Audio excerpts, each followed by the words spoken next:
Olá, graça e paz, meu irmão e minha irmã. Estamos iniciando a leitura da Bíblia em 365 dias, uma dose de amor com a Palavra de Deus.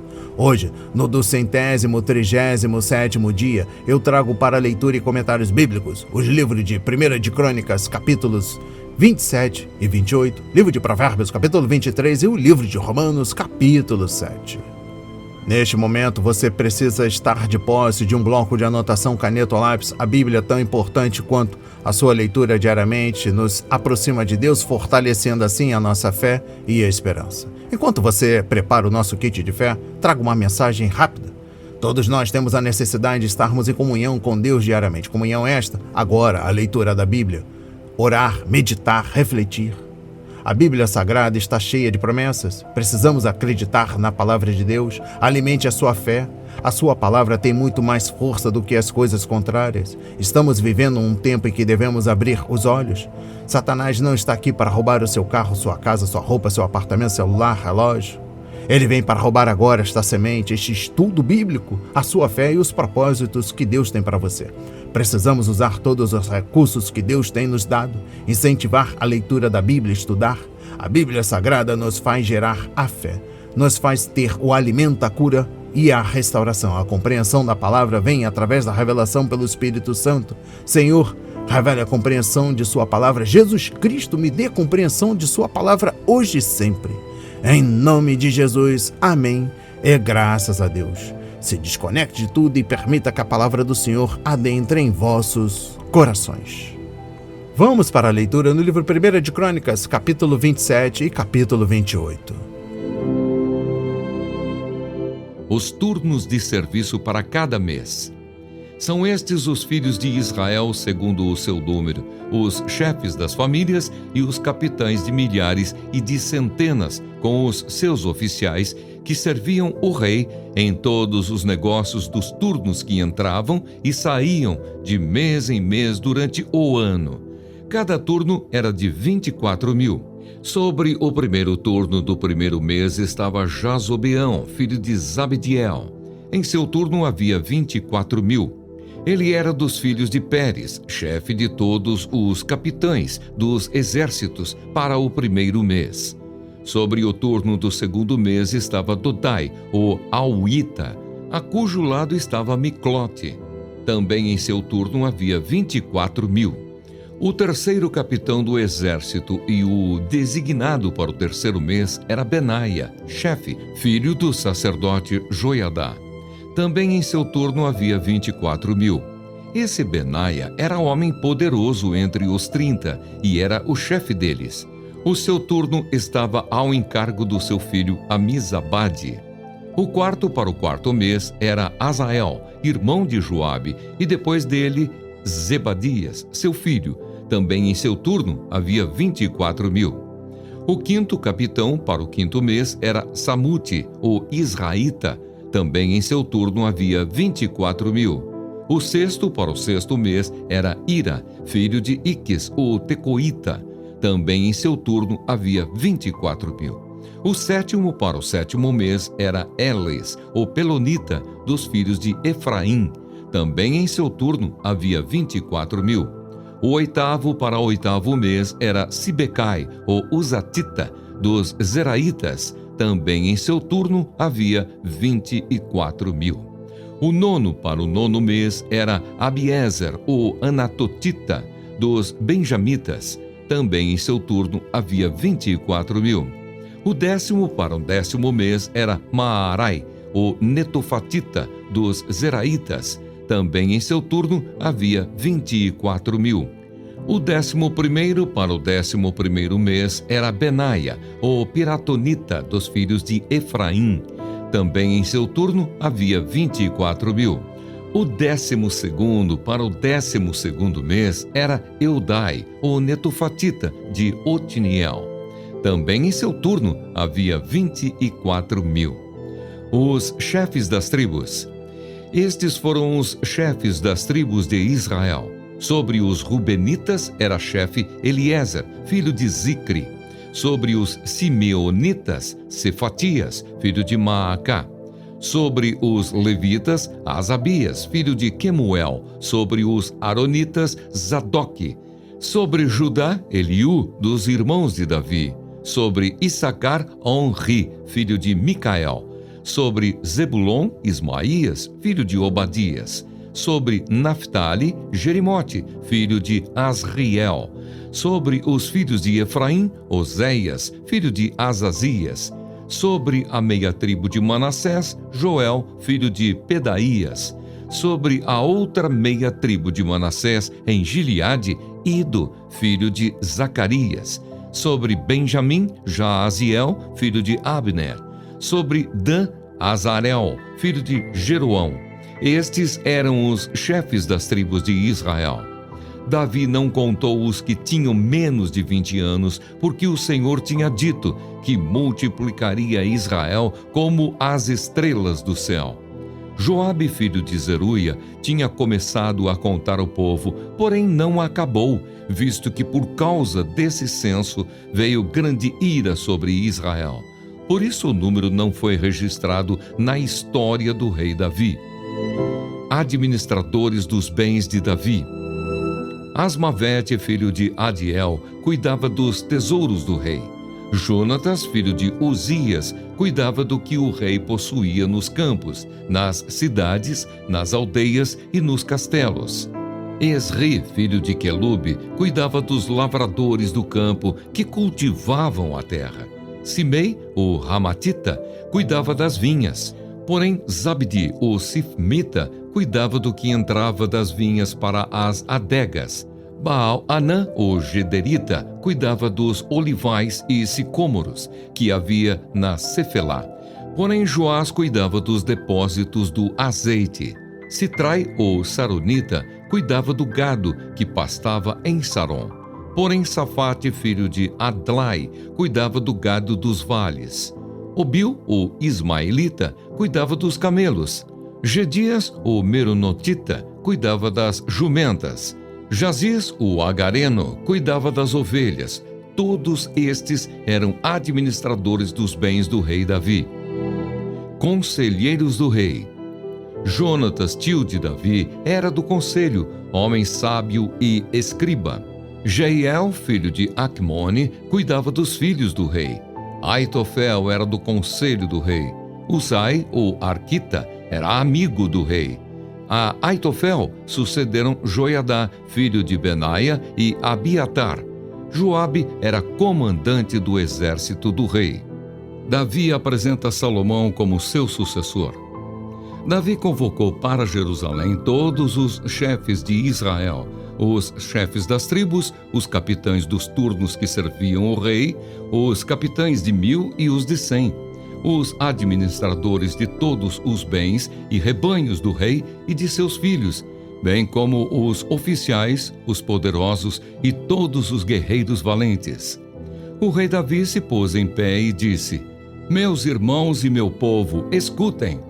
Eu tive a intenção de edificar um templo onde pudessem repousar a arca da aliança do Senhor, e para que fosse o estrado dos pés do nosso Deus. Eu havia feito preparativos para essa construção, porém Deus me disse: Você não edificará um templo ao meu nome, porque é homem de guerra e derramou muito sangue. O Senhor Deus de Israel me escolheu de toda a casa de meu pai, para que eu fosse rei sobre Israel para sempre, porque ele escolheu Judá por príncipe, e da casa de Judá escolheu a casa de meu pai. E entre os filhos de meu pai se agradou de mim, para me fazer rei sobre todo o Israel. E de todos os meus filhos, porque muitos filhos me deu o Senhor, ele escolheu Salomão para se assentar no trono do reino do Senhor sobre Israel. E me disse: O seu filho Salomão é quem edificará o meu templo e os meus átrios, porque o escolhi para filho e eu lhe serei por pai. Estabelecerei o seu reino para sempre, se ele continuar a cumprir os meus mandamentos e os meus juízos, como tem feito até o dia de hoje. Portanto, agora, diante de todo o Israel, a congregação do Senhor e diante do nosso Deus que me ouve, eu peço que vocês guardem e conheçam todos os mandamentos do Senhor, seu Deus, para que vocês possuam esta boa terra e possam deixá-la como herança aos seus filhos para sempre. Quanto a você, meu filho Salomão, conheça o Deus de seu pai e sirva-o de coração íntegro e espírito voluntário, porque o Senhor esquadrinha todos os corações e penetra todos os desígnios do pensamento. Se você o buscar, ele se deixará achar por você. Mas se você o abandonar, ele o rejeitará para sempre. Agora tenha cuidado, porque o Senhor o escolheu para edificar uma casa que sirva de santuário. Seja forte e mãos à obra. Davi dá a Salomão a planta do templo. Davi entregou a Salomão, seu filho, a planta do pórtico com as suas casas, as suas tesourarias, os seus cenáculos e as suas câmaras interiores, bem como do lugar do propiciatório. Também entregou a planta de tudo o que tinha em mente com referência aos átrios da casa do Senhor e a todas as câmaras ao redor, para os tesouros da casa de Deus e para os tesouros das coisas consagradas. Deu-lhe instruções para organizar os turnos dos sacerdotes e dos levitas, e para toda a obra do ministério da casa do Senhor, e para todos os utensílios para o serviço da casa do Senhor. Especificou o peso do ouro para todos os utensílios de ouro de cada serviço, o peso da prata para todos os utensílios de prata de cada serviço, o peso para os candelabros de ouro e as suas lâmpadas de ouro, para cada candelabro e suas lâmpadas, segundo o uso de cada um. Também o peso do ouro para cada uma das mesas da proposição e o peso da prata para as mesas de prata, ouro puro para os garfos, para as bacias e para os copos. Para as taças de ouro, o devido peso a cada uma, bem como para as taças de prata, a cada uma o seu peso. O peso do ouro refinado para o altar do incenso, bem como, segundo a planta, o ouro para o carro dos querubins que haviam de estender as asas e cobrir a arca da aliança do Senhor. Davi disse: tudo isto me foi dado por escrito por mandado do Senhor, a saber, todas as obras desta planta. Então Davi disse a Salomão, seu filho: seja forte e corajoso e mãos à obra. Não tenha medo nem fique assustado, porque o Senhor Deus, meu Deus, estará com você. Ele não o deixará, nem o abandonará, até que você termine todas as obras para o serviço da casa do Senhor. Eis aí os turnos dos sacerdotes e dos levitas, para todo o serviço da casa de Deus. E para toda obra, você poderá contar com voluntários competentes para fazer todo tipo de serviço. Também os chefes de todo o povo estarão inteiramente às suas ordens. Amém. Compreendendo o livro 1 de Crônicas, capítulo 27, trago a exposição bíblica dos versículos 1 a 34. Uma vez que a necessidade de um grande exército efetivo diminuiu, Davi organizou suas tropas em reservas rotativas. Estas eram as divisões de tropas que ficavam de prontidão um mês por ano.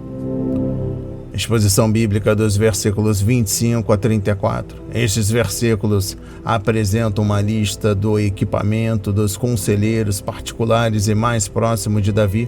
Muitas dessas pessoas só estão listadas aqui, e suas tarefas específicas estão relacionadas à supervisão da propriedade do rei.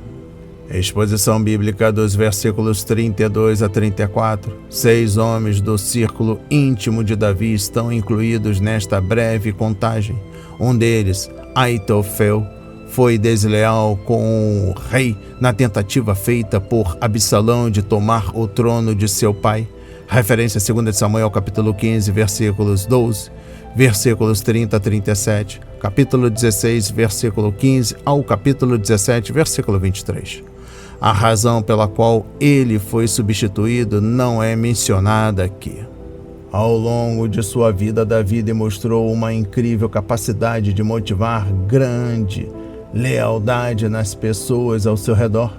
Seus filhos podem tê-lo decepcionado, mas a maioria de seus companheiros ficou ao seu lado, apesar de todas as dificuldades. Continuando, 1 de Crônicas, capítulo 21, trago uma exposição bíblica do capítulo 28, versículo 1 ao capítulo 29, versículo 20. Este discurso feito por Davi é uma versão ampliada das informações dadas em 1 de Crônicas, capítulo 22, versículos 6 a 19. Continuando em 1 de Crônicas, capítulo 28, trago o versículo 8. O rei deu um sério encargo ao povo. Ele chamou todos para que testemunhassem a responsabilidade mútua de obedecer a todos os mandamentos do Senhor, o seu Deus. Ele também indicou o Senhor como testemunha desse encargo. Nunca podemos ter certeza do que nossos filhos e netos irão fazer com o legado que deixamos para eles, mas nossa responsabilidade ainda é lhes deixar um legado que vale a pena manter. Exposição bíblica dos versículos 9 a 10. Se você está procurando a definição de uma bênção eficaz para passar a um filho, essa que Davi deu a Salomão está entre as melhores. Nossos filhos precisam saber que desejamos vê-los conhecer intimamente o Deus que conhecemos. Confiamos que o objetivo deles será adorar e servir ao Senhor.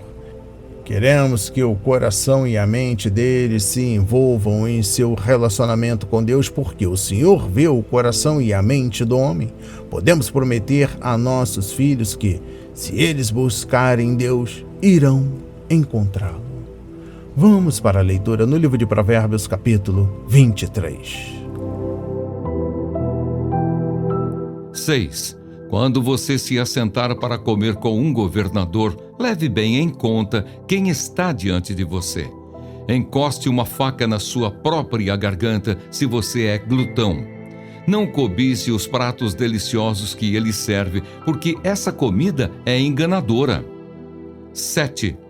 Não se fatigue para ficar rico, não aplique nisso a sua inteligência. Você quer pôr os seus olhos naquilo que não é nada? Porque certamente a riqueza criará asas, como a águia que voa pelos céus. 8. Não coma o pão do invejoso, nem cobice os seus pratos deliciosos, porque como imagina em sua alma, assim ele é. Ele diz, coma e beba, mas não está sendo sincero. Você vomitará o bocado que comeu e terá desperdiçado as palavras amáveis que falou. 9. Não fale com um tolo, porque ele desprezará a sabedoria das suas palavras. 10. Não remova os marcos antigos, nem entre nos campos dos órfãos, porque o Redentor deles é forte e defenderá a causa deles contra você. 11. Aplique o seu coração ao ensino e os seus ouvidos às palavras do conhecimento. 12. Não deixe a criança sem disciplina, porque se você a castigar com a vara, ela não morrerá. Você a castigará com a vara e livrará a alma dela do inferno. 13. Meu filho, se o seu coração for sábio, também o meu coração se alegrará. O meu íntimo exultará quando os seus lábios falarem coisas retas. 14. Não tenha inveja dos pecadores, pelo contrário, persevere no temor do Senhor todo o tempo, porque certamente haverá um futuro e a sua esperança não será frustrada. 15. Escute, meu filho, e seja sábio, guie o seu coração no caminho reto. Não se junte com os beberrões, nem com os comilões, porque os beberrões e os comilões acabam na pobreza, e a sonolência os levará a vestir trapos. 16. Escute o seu pai que o gerou, e não despreze a sua mãe quando ela envelhecer. Compre a verdade e não a venda. Compre a sabedoria, a instrução e o entendimento. O pai de um justo fica muito feliz, e quem gerar um filho sábio terá nele a sua alegria. Dê essa alegria ao seu pai e à sua mãe, e que se encha de felicidade aquela que o deu à luz. 17. Meu filho, Preste bem atenção no que eu digo e que os seus olhos se agradem dos meus caminhos, pois uma prostituta é como uma cova profunda e a mulher estranha é como um poço estreito. Como um assaltante, ela fica à espreita e multiplica entre os homens os infiéis. 18. Para quem são os ais? Para quem são os pesares? Para quem são as rixas? Para quem são as queixas? Para quem são os ferimentos sem motivo? E para quem são os olhos vermelhos? Para os que se demoram em beber vinho, para os que andam buscando bebida misturada. Não olhe para o vinho quando se mostra vermelho, quando resplandece no copo e desce suavemente, pois no fim morderá como a cobra e picará como a víbora. Os seus olhos verão coisas esquisitas e o seu coração o levará a dizer coisas perversas. Você será como o que se deita no meio do mar e como o que se deita no alto do mastro do navio. Você dirá: fui espancado, mas não doeu. Bateram em mim, mas eu não senti nada. Quando vou despertar? Então voltarei a beber. Amém. Compreendendo o livro de Provérbios, capítulo 23, trago a exposição bíblica dos versículos 4 a 5. Em uma era de finanças digitais, identidades roubadas e crimes cibernéticos, as observações de Salomão sobre a natureza frágil da riqueza ainda são dolorosamente verdadeiras. O que se acumulou durante uma vida pode desaparecer em um instante. A advertência nestes provérbios não tem por objetivo fazer com que as pessoas tenham medo de poupar ou trabalhar com afinco, mas, sim, levá-las a pensar com cuidado em quando parar. Esta sábia consideração pode ser aplicada dia após dia, bem como ao longo de uma carreira. Exposição bíblica dos versículos 13 a 14. Os pais hoje são muitas vezes intimidados a não aplicar as formas mais eficazes e zelosas de disciplina. Pessoas que nunca tiveram filhos parecem empenhadas a impor uma forma impotente de educação às pessoas que estão, de fato, criando filhos. Os castigos físicos aplicados por um pai calmo e consciente que tenha avisado de maneira prévia e clara ao filho que a punição seria consequência da desobediência, resultarão em um benefício que nunca será alcançado por meio de gritos, ameaças, súplicas, barganhas ou surras. Compreendendo o versículo 22, a primeira fonte de conselhos sábios são pais cristãos. Referência capítulo 6, versículos 20 a 23. O filho sábio acolhe a instrução do pai, mas o zombador não ouve a repreensão. Conforme capítulo 13, versículo 1. Nem todos têm o privilégio de ser criados em um lar cristão. Mesmo assim, o Senhor muitas vezes provê pais substitutos que podem compartilhar a sabedoria do Senhor. Compreendendo o versículo 23, a sabedoria tem um preço, mas vale a pena. Isso significa que devemos diligentemente dedicar um tempo à leitura e ao estudo da Palavra de Deus, apropriando-nos de suas verdades em nosso coração e obedecendo ao que Deus ordena, conforme capítulo 2, versículos 1 a 9. Não é suficiente simplesmente ter uma Bíblia de estudo e ler livros sobre as Sagradas Escrituras. Por mais úteis que sejam esses recursos, conhecer a Bíblia é desejável, mas é muito mais importante ouvir Deus falar por meio de sua palavra para nos ensinar sua sabedoria, para que nos tornemos mais parecidos com Jesus Cristo. E eu encerro a compreensão do livro de Provérbios, capítulo 23, trago a exposição bíblica dos versículos 29 a 35. A dependência do álcool pode levar à pobreza, conforme capítulo 21, versículo 17. Por isso, os sábios evitam pessoas que os incentivam a beber, conforme capítulo 23, versículos 20 a 21. Esta passagem oferece a descrição mais vívida das consequências trágicas da embriaguez em toda a Bíblia. Entre elas, delírios, tristeza, contenda, manchas e olhos irritados. No fim, ele, o vinho, morde como serpente e envenena como víbora. Referência versículo 32. Pensamos que, depois de ter esta terrível experiência, quem bebe teria vontade de se tornar um abstêmio total pelo resto da vida, mas, infelizmente, ele é um escravo. Quando acordarei para que possa beber mais uma vez? Referência versículo 35. Vamos para a leitura no livro de Romanos, capítulo 7. Uma comparação com o casamento. Ou vocês não sabem, irmãos, pois falo aos que conhecem a lei, que a lei tem domínio sobre uma pessoa apenas enquanto ela está viva? Por exemplo, a mulher casada está ligada pela lei a seu marido, enquanto ele vive, mas se o marido morrer, ela ficará livre da lei conjugal, de modo que será considerada adúltera se enquanto o marido estiver vivo, ela se unir com outro homem. Mas se o marido morrer, ela estará livre da lei e não será adúltera se casar com outro homem.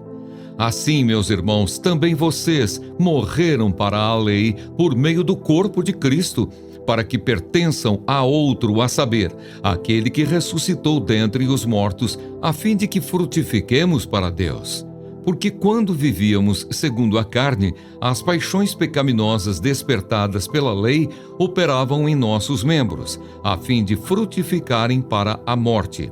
Agora, porém, estamos livres da lei, pois morremos para aquilo a que estávamos sujeitos, para que servamos da maneira nova, segundo o Espírito, e não da maneira antiga, segundo a letra. A lei e o pecado. Que diremos então? Que a lei é pecado? De modo nenhum. Mas eu não teria conhecido o pecado a não ser por meio da lei. Porque eu não teria conhecido a cobiça se a lei não tivesse dito: não cobice. Mas o pecado, aproveitando a ocasião dada pelo mandamento, despertou em mim todo tipo de cobiça. Porque sem lei, o pecado está morto. Houve um tempo em que, sem a lei, eu vivia. Mas quando veio o mandamento, o pecado reviveu e eu morri. E verifiquei que o mandamento que me havia sido dado para a vida, esse se tornou mandamento para a morte. Porque o pecado, aproveitando a ocasião dada pelo mandamento, me enganou e, por meio do mandamento, me matou. Assim, a lei é santa e o mandamento é santo, justo e bom. Então aquilo que é bom se tornou morte para mim? De modo nenhum. Pelo contrário, o pecado, para mostrar-se como pecado, por meio de uma coisa boa, causou-me a morte, a fim de que, pelo mandamento, o pecado mostrasse toda a sua força de pecado. Porque bem sabemos que a lei é espiritual. Eu, porém, sou carnal, vendido à escravidão do pecado, porque nem mesmo compreendo o meu próprio modo de agir, pois não faço o que prefiro, e sim o que detesto. Ora, se faço o que não quero, concordo com a lei que é boa. Neste caso, quem faz isso já não sou eu, mas o pecado que habita em mim. Porque eu sei que em mim, isto é, na minha carne, não habita bem nenhum, pois o querer o bem está em mim, mas não o realizá-lo. Porque não faço o bem que eu quero, mas o mal que não quero, esse faço. Mas se eu faço o que não quero, já não sou eu quem o faz, e sim o pecado que habita em mim. Assim encontro esta lei: quando quero fazer o bem, o mal reside em mim. Porque segundo o homem interior, tenho prazer na lei de Deus. Mas vejo nos meus membros outra lei que, guerreando contra a lei da minha mente, me faz prisioneiro da lei do pecado que está nos meus membros. Miserável homem que sou, quem me livrará do corpo desta morte? Graças a Deus por Jesus Cristo, nosso Senhor, de maneira que eu, de mim mesmo, com a mente, sou escravo da lei de Deus, mas, segundo a carne, sou escravo da lei do pecado. Amém. Compreendendo o livro de Romanos, capítulo 7, exposição bíblica dos versículos 1 a 6. O casamento é uma união física, e eles se tornarão uma só carne. Gênesis 2, versículo 24. e só pode ser rompido por uma causa física. Uma delas é a morte. Enquanto viverem, marido e esposa estão sob a autoridade da lei do casamento. Se a mulher deixar o homem e casar-se com outro, ela comete adultério. Mas se o marido morrer, ela está livre para casar-se novamente porque não é mais esposa. Isso porque, no caso, a morte rompeu o relacionamento conjugal e deixou a mulher livre. Exposição bíblica dos versículos 4 a 5. Quando não éramos salvos ou controlados pela carne, conforme versículo 5, estávamos sob a autoridade da lei de Deus e condenados por ela. Quando confiamos em Cristo e fomos unidos a Ele, morremos para a lei, assim como morremos para a velha natureza. Conforme capítulo 6, versículos 1 a 10. A lei não morreu, nós morremos. Compreendendo o versículo 6, estamos livres da lei. A conclusão lógica é esta: a lei não pode exercer autoridade sobre uma pessoa morta. Fomos libertados para que pudéssemos servir, já que a vida cristã não é de independência e rebelião.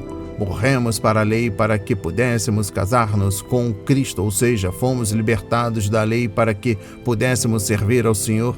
Esta verdade refuta a falsa acusação de que Paulo estava ensinando coisas ilícitas. Compreendendo o versículo 7, a lei é um espelho que revela nosso interior e nos mostra como somos sujos. Tiago 1, versículos 22 a 25. Note que Paulo não usou pecados como assassinato, roubo ou adultério em uma discussão. Ele usa a cobiça. Este é o último dos 10 mandamentos e é diferente dos outros 9 no sentido de que é uma atitude interior e não uma ação externa. A cobiça leva à violação dos outros mandamentos. Os cristãos que tentam viver de acordo com leis e regras descobrem que seu sistema legalista só desperta mais o pecado e cria mais problemas. As igrejas da Galácia eram muito mais legalistas e tinham todos os tipos de problemas. Exposição bíblica dos versículos 10 a 11. A lei não pode dar vida, ela só pode mostrar ao pecador que ele é culpado e está condenado. Isso explica por que cristãos e igrejas legalistas não crescem ou são incapazes de dar frutos espirituais. Eles vivem pela lei e a lei sempre mata.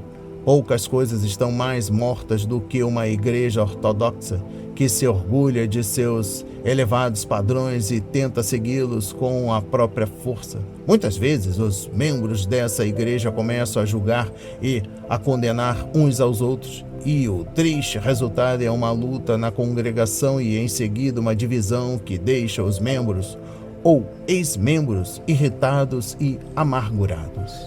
Exposição bíblica dos versículos 12 a 13. A lei mostra a pecaminosidade do pecado. Os não salvos sabem que o pecado existe, mas não percebem sua pecaminosidade. Mas muitos cristãos não percebem a verdadeira natureza do pecado. Justificamos nossas transgressões com palavras como erros ou fraquezas, mas Deus condena nossos pecados e tenta fazer com que os vejamos como atos extremamente pecaminosos. Compreendendo o versículo 13, o argumento de Paulo aqui é extraordinário. Primeiro, a lei não é pecaminosa, ela é santa, justa e boa, porém. Segundo, a lei revela o pecado, desperta-o e então o pecado a usa para nos matar. E terceiro, veja como o pecado é pecaminoso quando ele pode usar algo bom como a lei para produzir resultados tão trágicos. Se o pecado pode usar algo tão bom como a lei para conseguir esses resultados, então ele é, de fato, pecaminoso. Compreendendo o versículo 14, o caráter da lei é descrito em 4 palavras: santa, justa e boa. Versículo 12, além de espiritual. Versículo 14, que a lei é santa e justa, ninguém pode negar, porque ela veio do Deus Santo, que é perfeitamente justo em tudo o que diz e faz. A lei é espiritual e boa, uma vez que nos revela a santidade do Senhor e nos ajuda a ver nossa necessidade de um Salvador. Portanto, o problema não está na lei, o problema está em nossa natureza pecaminosa. Exposição bíblica dos versículos 15 a 21. Os pronomes nesta seção indicam que o escritor estava tendo problemas consigo mesmo. Isso não quer dizer que os cristãos têm dupla personalidade, porque eles não têm. A salvação aperfeiçoa o cristão, mas indica que sua mente, vontade e corpo podem ser controlados pela velha natureza ou pela nova natureza, pela carne ou pelo espírito. As declarações aqui indicam que os cristãos têm dois problemas sérios. Primeiro, eles não podem fazer o bem que querem fazer, e segundo, eles fazem o mal que não querem fazer. Exposição bíblica dos versículos 21 a 25. A lei não pode nos libertar. Todos os cristãos têm uma velha natureza que quer mantê-los na escravidão, mas estão unidos a Cristo. Eles estão mortos para a lei e não mais sob a autoridade dela, mas estão vivos para Deus e aptos para usar o poder do Espírito Santo. Compreendendo o versículo 21, Paulo estava dizendo que, em si mesmo, ele não podia obedecer à lei de Deus e que, mesmo quando lhe obedecia, o mal ainda estava presente com ele. Independentemente do que o apóstolo fizesse, suas obras estavam manchadas pelo pecado.